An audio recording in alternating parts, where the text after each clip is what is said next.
Now to an investigation involving the company that owns our station, CBS 2. Today, two longtime CBS network executives are on administrative leave.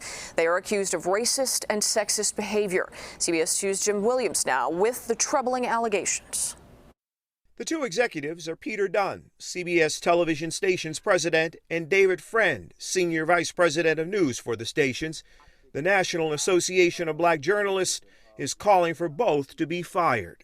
You cannot change this culture. You cannot see hear these stories of toxic environment, of racism, of unequal pay, of how folks have been treated, and you not cut the head off and completely restart over. The Los Angeles Times first broke the story Sunday after it obtained legal papers from a former employee of KYW-TV, the CBS station in Philadelphia.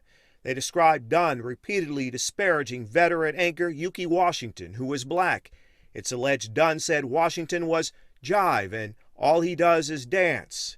It's alleged CBS executive David Friend was angry about the hiring of KYW morning anchor Brooke Thomas.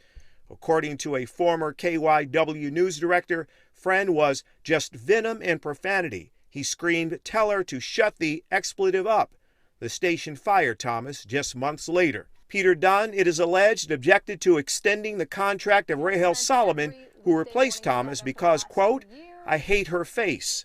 The LA Times also reports WBBM-TV's former president and general manager Marty Wilkie was forced out by Dunn in 2018. The newspaper quoting Wilkie is saying, "The culture starts and stops with Peter Dunn."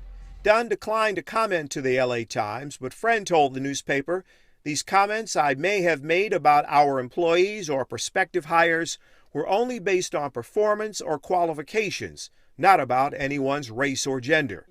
NABJ's Roland Martin says the racism African Americans face is a problem across the media landscape. And the problem is we're the ones who are supposed to shine a light on these things. And if media is unwilling to look at themselves, but you want to look at everyone else, nah, that's not going to work. There has to be transparency, and media should be leading the way and looking inside of their institutions. We reached out to our former general manager, Marty Wilkie. She said she would have no further comment.